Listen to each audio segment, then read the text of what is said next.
the chair. Hello, everyone. With a beautiful day dawning over Geneva, I'd like to welcome everyone to this closing press conference for the WTO's 12th Ministerial Conference. We have with us His Excellency Timur Suleimanov, First Deputy Chief of Staff of the President of the Republic of Kazakhstan and Chair of the 12th Ministerial Conference, and WTO Director General Ngozi Okonjo-Iweala. Mr. Suleimanov will give some brief opening remarks, followed by the Director General. We'll then take some questions. We have about 15 minutes, so without further ado, I give the floor to His Excellency. Thank you very much. Um, Good morning, ladies and gentlemen. Good morning, and thank you very much for sticking with us. It's been a longer conference than we expected, but thank you very much for joining the WTO Director General and myself at the end of what feels like a very long and grueling marathon. But we actually ran it, and I think we have something to deliver, something to report to you. As I pointed out to you on the opening day of the ministerial conference, this meeting was to show that the WTO can deliver and address some of the global challenges that we all face. We actually needed to showcase to the world that multilateralism is alive and that rules-based system is alive. We did needed an extra day, actually two, and to prove the critics that they were wrong. And I think we did a little more than that, and I think we have reached a remarkable outcome, for which I thank all the delegations, of course, and the Director General and her team, and all of us who has part in it. We have an agreed package of decision that we just endorsed and accepted by the full membership. It paves the way for WTO to be ready for future crises, to deal with immediate challenges related to the depletion of fish resources, a unique and unprecedented accomplishment. Also, to address the current food crisis to ensure the health and well-being of our people. Members have also set the tone for reforming and modernizing the organization.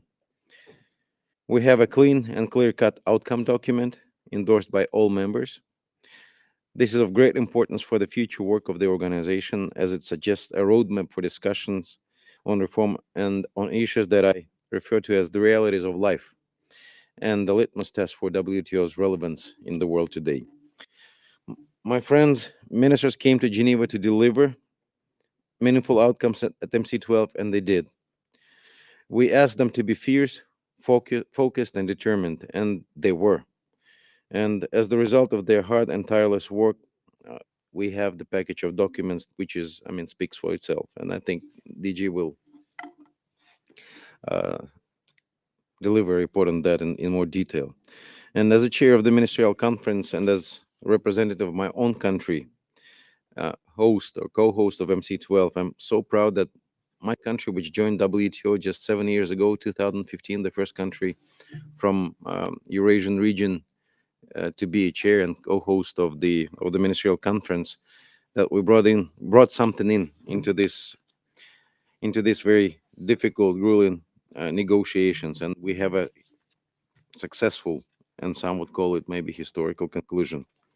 Of course, we couldn't have done it without the DG, and because chairs come and go, we're only here for 3 or 4 days, and it is the DG who is leading the work. He has full-time job, and this 5 or 6, 3 or 4 or 5 days, I lost count. I'm sorry, and I'm just admiring the DG that she has been in her job for 15 months. 15, probably the most difficult month of any DG that preceded her, and she persevered and prevailed. And so, DG, this is with your leadership, with your kindness, with your toughness that we have achieved. I really thank you, and I think the WTO membership owes a very big thank you and applause to you. Thank you very much, DG, and please, the floor is yours. Thank you so much, Chair. Thank you. Thank you. Thank you very much, Chair. It was an absolute pleasure working with you and with Thank you very Jana. much. Well, the chair has pretty much laid out. You can see I'm exhausted. So I won't say too much. We haven't slept for 2 nights. We were here throughout. But I want to say just how delighted I am and excited that we've been able to prove that the WTO can deliver and deliver multilateral outcomes. When I started this job, I mean, the expectations of the WTO were not very high, to be kind about it. You still read the words dysfunctional, doesn't produce, etc. But today we've shown that the WTO can produce outcomes and multilateral outcomes at that. So we were expecting 1 or 2 deliverables, and out of the 4 pillars plus, and we got 6. We got very, very substantive outcomes. As you can see, we finally got the TRIPS waiver. It's been a long fight, not an easy one, but it's finally done. And when you look at the details, I think you'll see that this is something that developing countries who want to manufacture can work with. We've got best endeavor efforts to try not to put export restrictions on medical supplies and equipment in the response to the pandemic, trade and health. We delivered the food because of the food crisis. Finally, after 3 years of trying to get the WFP waiver, when I came, it was on the table and had been being debated. We finally got it. Again, the TRIPS waiver that was trailing, we got it. Yes, it's not the absolute waiver, but it is a workable waiver, and the terms are slightly better after negotiations than when we started. We got a food security declaration. We got a fisheries outcome. It's been 21 years. And although it is not the full package, when rather than continue the practice of just year after year negotiating the package without coming to conclusion, we were able to say, okay, where do we all agree on in these fishery subsidies? Everyone agrees that IUU fishing should be disciplined. And so we're able to carve out a part of it, and that is stage 1. And we'll be able to do it in 1 or 2 stages in order to complete the disciplines that we would like to pursue ultimately. So that's another creative, innovative approach. On the agriculture work program, that I think that was the only pillar where we were not able to deliver. I think the difference is there was not enough time. But as I look at it, WTO reform, we set out to agree a process, and we've agreed that. E-commerce moratorium, we've been able to extend that for another 2 years. So if you look across the board, I think what the word people have been using, and I put in my own conclusion, is an unprecedented outcome. So I'll just leave it at that. Is substantive. People can say they went, they took home very tangible results for the people that they serve. So I'll leave it at that. Thank you. It was not an easy process, an easy road. There were a lot of bumps, just like I predicted. It was like a roller coaster, but in the end, we got there. And I just want to thank the chair, Ambassador Jana, and the ambassadors worked really hard, and the ministers to deliver. We had faith, and the secretariat staff were fabulous. So, thank you. So, ladies and gentlemen, as you can tell, the chair, the director general, myself, everyone who's been part of this meeting is exhausted. So we'll just take a few questions. Doug Palmer from Politico.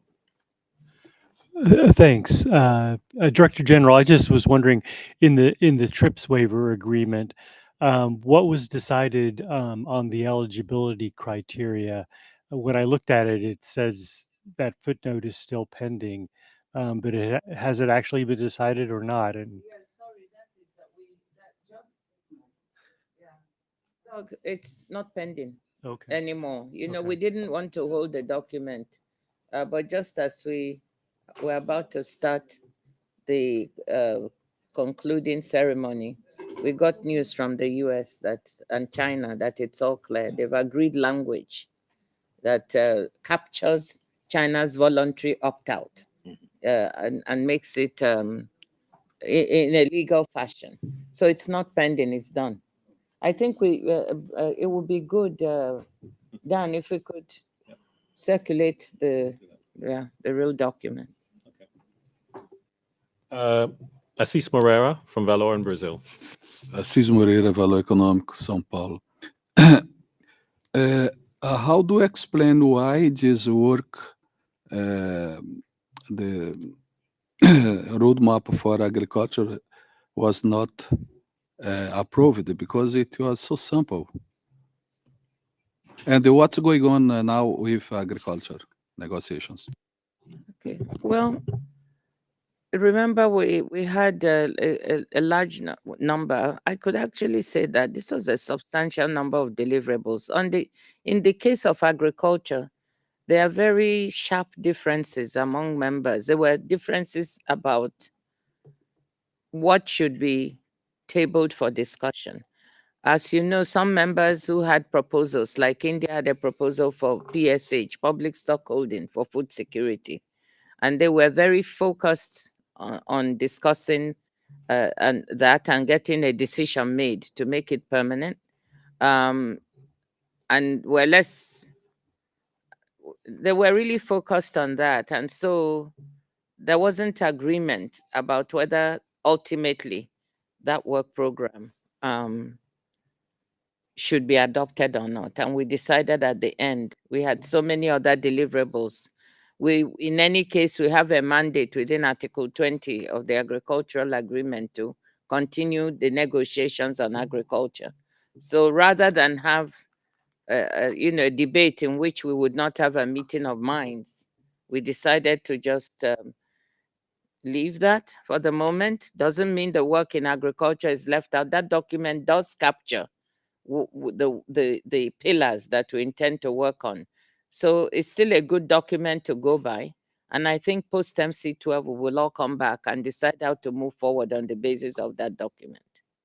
So it's not a multilaterally agreed document, but it's a guide now to the way we'll deliver our work. So by no means is agriculture going to be left behind. We're going to start work on it day after tomorrow. Bryce Bashuk from Bloomberg. Thank you very much. First of all, congratulations. It's a pretty big accomplishment for you in a short time. When you campaigned for this job, you talked about how you would try to restore trust at the organization by using small piecemeal agreements. You've now done that. What's next?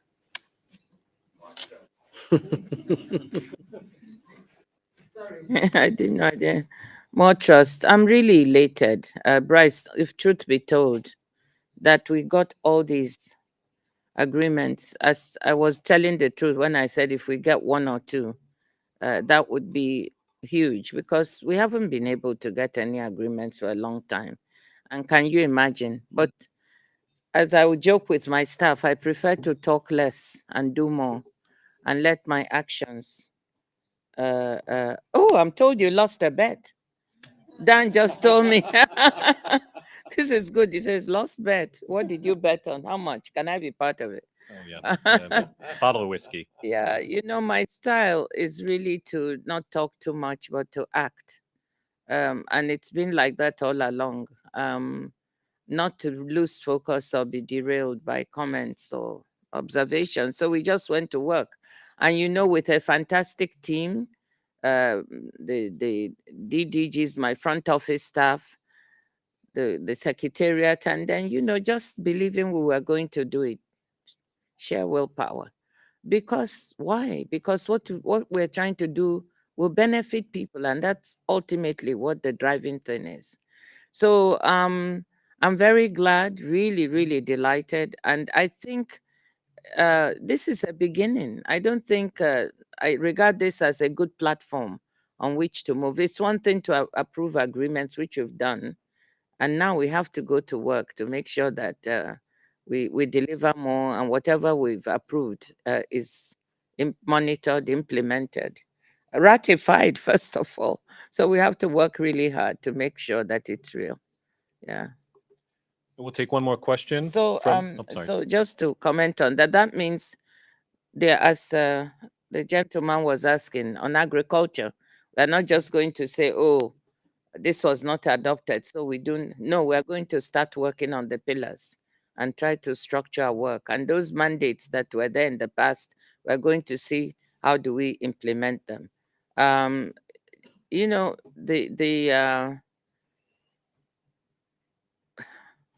I'm so tired. On the TRIPS waiver, you know, now we have something in hand. It's really exciting to now be able to go to those factories that are trying to set up all over the developing world and try to work with them to see how this will actually be made real. So there's a big agenda on what has been approved. There's an exciting agenda. We had a agenda event that was so exciting with women entrepreneurs coming from all over the world to show us what they're doing, those financed by ITC and EIF and all those. We launched a fisheries fund, or we introduced it. I shouldn't use the word. We already have put together $5 million so that developing countries who don't have the capacity can be able to implement the disciplines. So a lot of success, far more than I really thought about. A question for Laurent from ATS. Laurent, you have the floor, please. And that'll be the last question.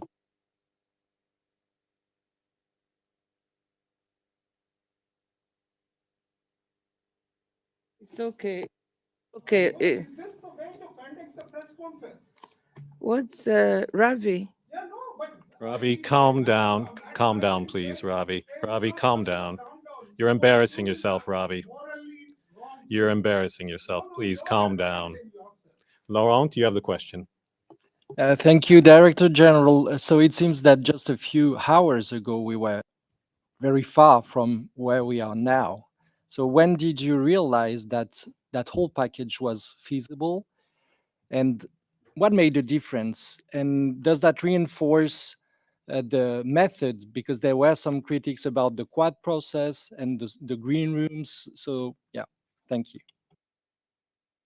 Well, I always felt that we could get one or two deliverables. That, you know, I said that from the start of all the things. So throughout the process, although there were at certain times when I thought, wow, maybe even this one or two may be difficult, but I always thought we could get one or two. But about 2 days ago, when we sort of brought some main actors together to discuss how do we really ensure that this MC12 is a success, and discussing with them and discussing. When I say not main actors, that's not the right word. What we actually did is groups of ambassadors, whether it's from the Africa group, from GRULAG, the Latin American group, from developed countries, getting them together and really trying to rally everyone round and say, we've got to make it work this time. So I think those rounds of conversations of, we've got a really good package here. We all have to determine to go home with a deliverable. So that kind of conversation. And then I would say that there was good collaboration between ministers as well. And you had all the ministers running around talking to each other. We had conversations which were very interesting, where ministers were talking to each other in small groups, trying to understand where they were coming from. This trust thing, when you have that kind of conversation of, okay, why is this a problem for you? Why can't you back this particular deliverable or output? What is the problem you have? And really, ministers talking and listening to each other. That was a wonderful set of conversations, including one we had in the library with about 20 ministers from across the board. So I think those things, genuine listening, not reading speeches, a day before yesterday, kind of brought people around, and we began to see common purpose. So I think that's part of what happened. Mhm. Question from the tantrum child. Do you want to take a question from the tantrum child? Go ahead, Ravi. That's fine. Thank you, madam. I mean, this man, Dan Prushin, was a journalist till yesterday, and he Do knows you have all a the- question, sir? No, no, Please, Dan, what please, you have no, done please, is please ask absolutely Ravi, immoral. please ask a question. No, I'll please. ask. Yeah, no, that apart, I'm here to do my work, and I have a right to ask a question, and he knows me well. Until yesterday, he was a journalist, and he should not behave like this, and I helped him a lot during his... Ravi, please, could Yeah. we have some Yeah. politeness? Last No, time, it's not politeness, no, madam. excuse me. Last time you were called, I remember that quite No, it's distinctly. not that question whether That's if correct. I'm not called, it's okay. But it's not that, I lose my right to ask a question. But you have it now. No, Could you okay. ask? Anyway, thank you very much. Congratulations. Thank you. Yeah. I'm yeah. dying. But all the same, Madam Director General, there are just about 2 or 3 concrete decisions. The rest of them are best endeavor decisions in the way that you sort of kick the can down the road. For example, what could be called as Plan B outcomes, whether it is in the fishery subsidies, where the agreement will terminate within 4 years if you don't negotiate a new agreement. And even for that matter, the World Food Program or trade and food security, they're all, essentially, they have all these provisions which are basically best endeavor. Do you agree that you also, congratulations, institutionalized the green room process, where large part of the membership were kept out of it? Is these precedents are good for future negotiations? Can I ask you a question? Yes. Why do you ask questions based on the wrong premise? You know you did that before. You cannot ask a question that is not based on a fact. So that is not correct. So let me answer your first one, Ravi. But if you're going to ask questions, you must not ask a subjective question that is not based on fact. You told me, you asked me, oh, these are kicking cans down the road. Great. Those agreements were not there before. I mean, it's typical. If you don't get it, failure. Now you got it, it's kicking cans down the road. So, that kind of journalism, if you've already made up your story, write it. You don't have to ask a question. No, just write whatever story you need. If you don't want the facts are there and they're self-evident. Some of the things are declarations. That's why they're called declarations. And that is very standard. And even sometimes those declarations are not always agreed on by everybody multilaterally.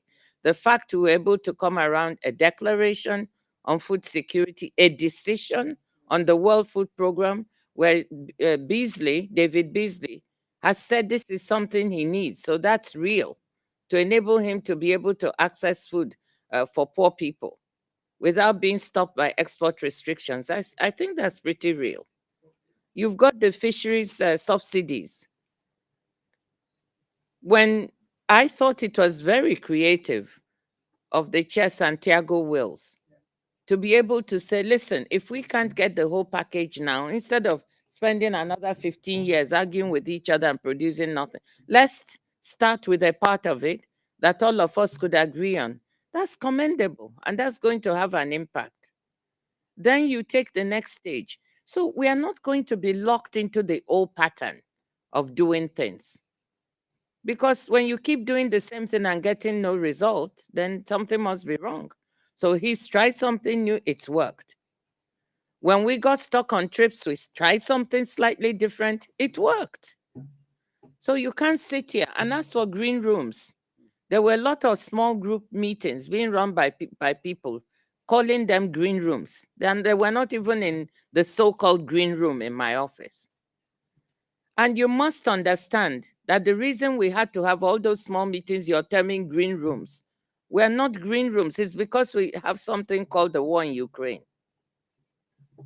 And that war in Ukraine has changed the way that we negotiate. We can't all come into a big room again and put the text and everybody be there, because they won't. There are members who do not want to be negotiating in the same room as Russia. Instead of commending the ability to find a way forward with these small group approaches, you tell me it's a green room. These were not green rooms. It's just that any small group that meets is called a green room. The point is, we were against severe odds, and we overcame. Thank you, everyone. And this brings to an end the concluding press conference for the 12th Ministerial Conference. I thank you all for being here. Enjoy your day, and we look forward to seeing you again.